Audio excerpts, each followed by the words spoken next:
Pranam Swamiji. So today we are here for yet another class. Uh, the topic for today's discussion is decided as robbers within man. And as we all know, there are many stories, many quotations with the Gospel of Sri Ramakrishna and even in other holy books where regarding how Sattva Rajatama and robbers, or Sri Ramakrishna telling the story of how robber light has gone, and that example being used to explain the how the robbers will take away the jewel of peace, and there the robbers are described as lust, greed, anger, jealousy. Again, there are stories about Angulimal and Lord Buddha. So this is an interesting topic. So we would like to know what are actually the robbers within man, and please tell us more about it. Over to you, Swamiji. Okay. Yes, there are so many anecdote stories you'll find in the Shastras. Just to highlight, to aware ourselves about the robbers, enemy, that so many incidents you'll find in different places in Shastras. Different. You see, the enemy within us is more dangerous than any other enemy you come across. It is an enemy who works in secret to sabotage your happiness and frustrate your life. So you need to aware of this type of enemy for your betterment of life, spiritual life, and the peace of the mind. This enemy make you feel right as bad, wrong as good. If you see the nature of the human being, in any situation in your life,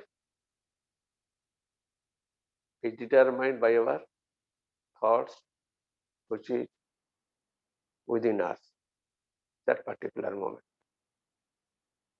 So the nature of individual is decided by the thoughts, that particular moment,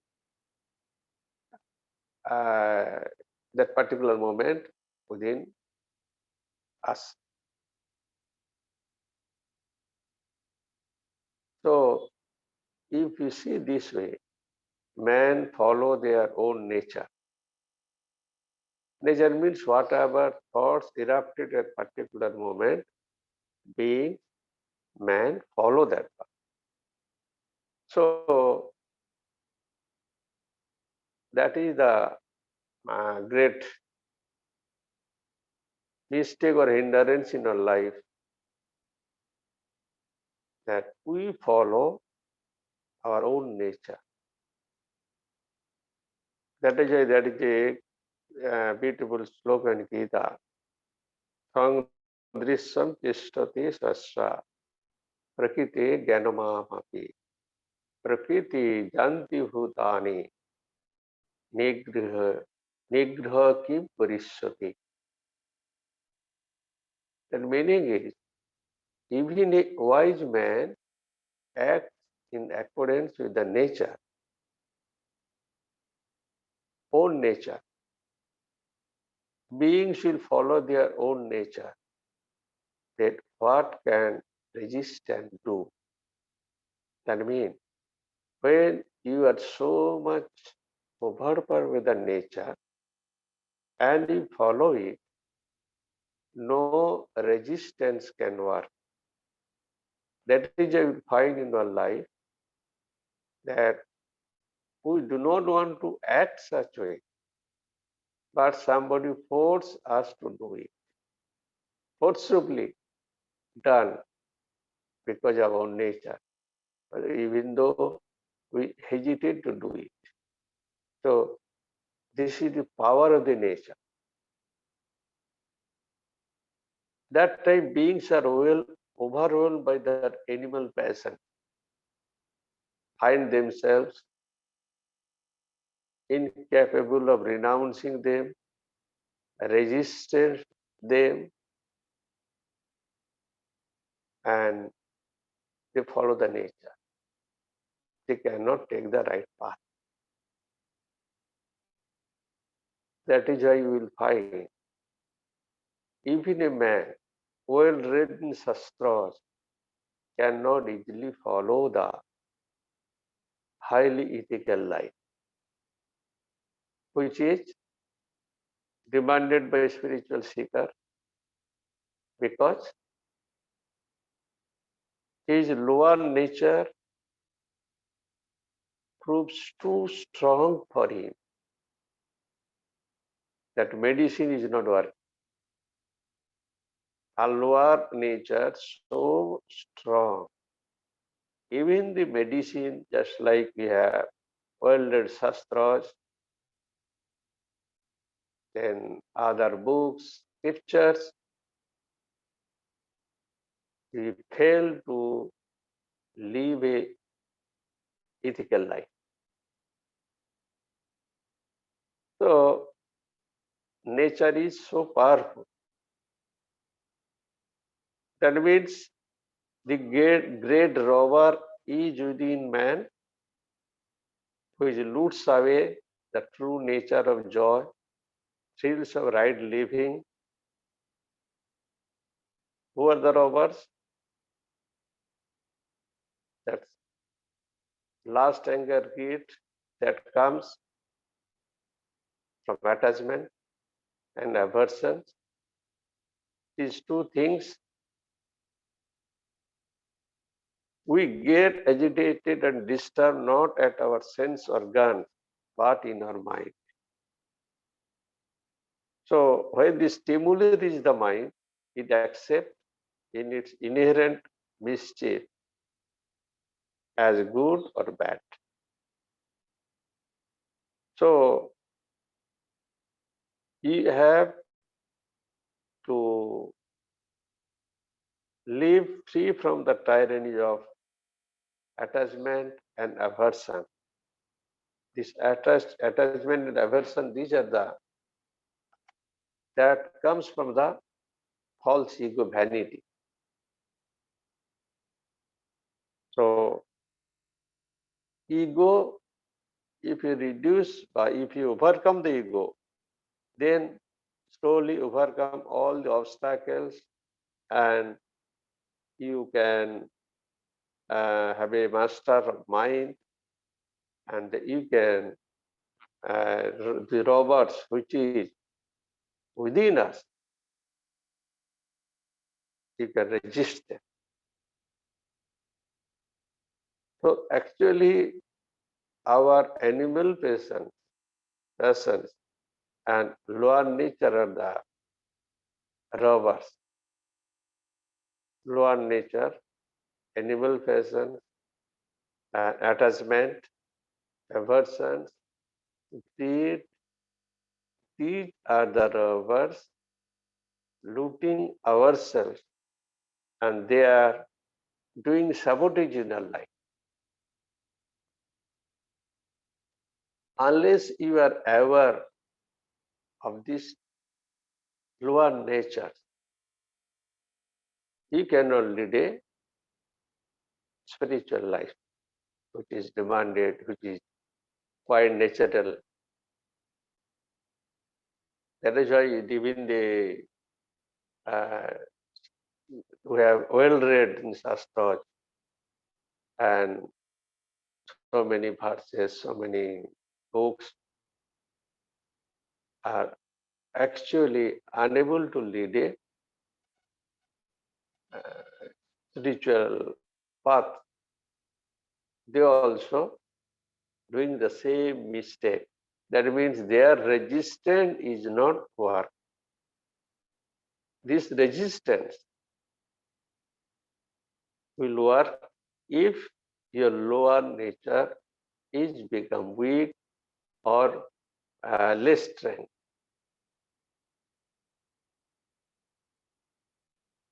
So any situation, if it is determined by the thoughts, even our personality is determined thought. So if we have a proper study, deep study of the thoughts through introspection,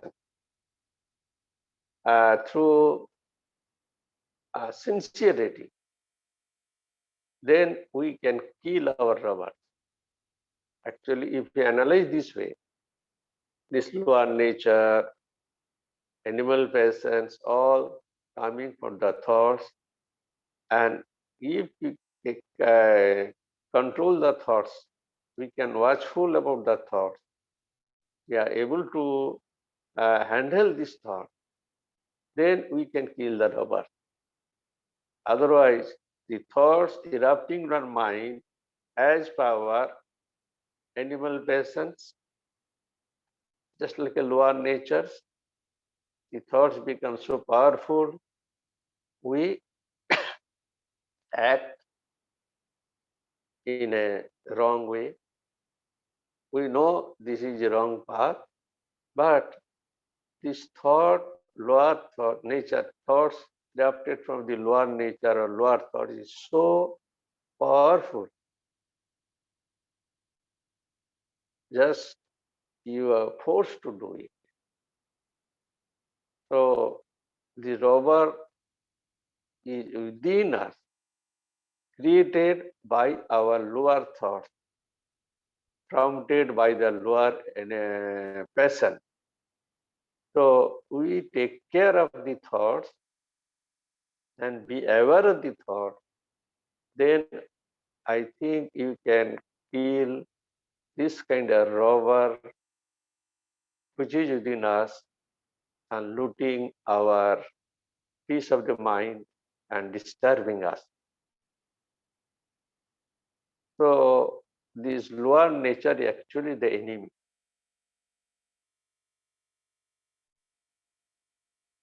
Then that is depicted, explained in different way in different scriptures, that meaning that enemies. So we should have very alert about the thoughts. This is the function of the thoughts. Your personality is a function of the thought. If you're a good, it is a function of the thought. If you're a bad, function of the thought. So if we take care of the thoughts, I think we can kill the rubber within us. Now we can ask questions. It is very deep and inner thinking is there. The Gita's verse, even a wise man acts in the accordance with their own nature. Beings follow their nature. What can resistance do? A wise man also acts in accordance with the nature. Yes, Swamiji. Yes. You have wonderfully made this topic very simple and clear. Any questions? Anyone? Please ask.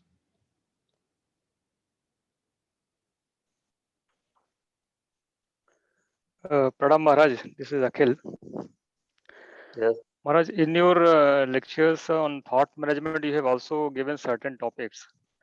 But sometimes we also hear that sometimes some physical level of help, like managing our food, physical food, whatever we eat, or anything in our routine, that we can also discipline till we are struggling with our lower self, lower nature. So apart from having a strategy at thought level, what are the physical helps that can help anybody who are just novice in this area, who just started this struggle with lower self? See, apart from the thoughts, thought is a subtle that is within us. Thought is created by the external object. So, if this external object we associated, we come across, if they are pure, they are good, your thought will be good. Your association must be good.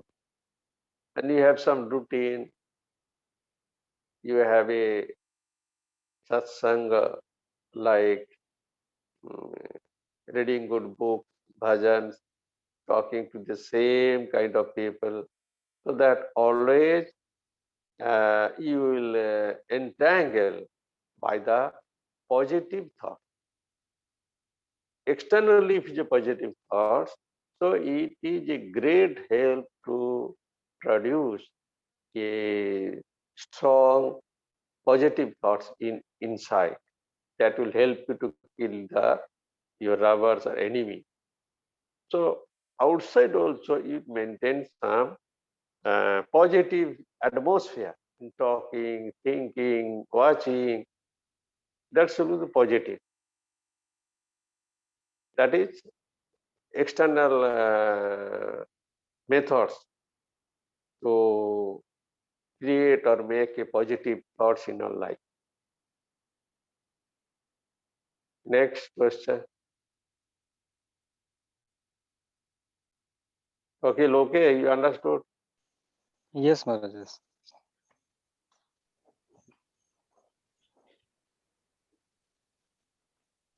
Any other question?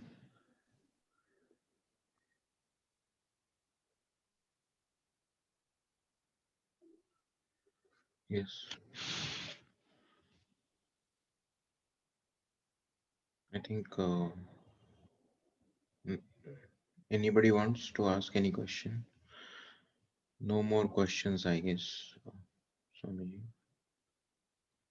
So, in your book, you have nicely highlighted about thought management and uh, even chapter on anger management and uh, how it meant the lower nature and thought has erupted in bubble form, how to tackle it. Could you please give us some tips for if some thought is clinging, lower thought is clinging on the mind, and what are the steps we can have so that we are saved? Swamiji. See, physical level, you have to live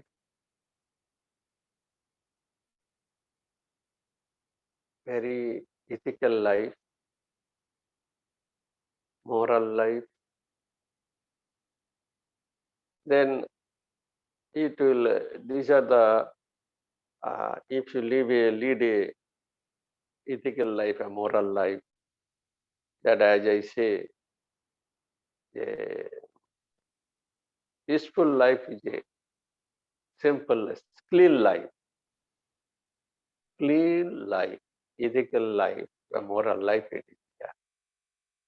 So that will help to produce positive thoughts, higher thoughts, non-negative thoughts. If you are surrounded by or your association is always the negative, the lower thinking, talking, the nonsense, the lower thing. So that help you the lower thoughts in your mind. So it should be your physical level. You try to live as far as possible ethical life, clean life. That is physical level. And mental level inside, you should be very cautious and you should be very just like a always just like a vision. You can watch your thoughts vigilance, vigil, keep watch on the thoughts. Physical level, clean life, and inner life, you must keep vigils on your thoughts. So, clean life is the peaceful life, is the clean life. Moral life, if it is there, and activity is clean, I think thought will be always positive and powerful, positive, not negative. Okay. Thank you, Swamiji. Yes, thank you, Swamiji. Vishnu is asking something. Yes. Yes, Swamiji, thank you so much. आपने बहुत अच्छा point बताया. Clarity, cleanliness in active life and physically and mentally, always keeping the thoughts clean. निवृत्ति भाव, प्रवृत्ति भाव. So दोनों का balance करके bicycle चलाना है life का बहुत अच्छे से. So this is very very refreshing. Thank you so much. And greetings on Teachers Day today. आपके आज के दिन में आपसे message मिला दोबारा से. तो बहुत अच्छा लग रहा है. It's very very fulfilling. Thank you, sir. I have my love and blessings so that you grow spiritually. That is my wish. Thank you, Swamiji. Thank you so much. Thank all of you should grow spiritually. Thank you, Swamiji. Thank Thank you, Maharaj. you. Okay. Pranam Maharaj. Yeah.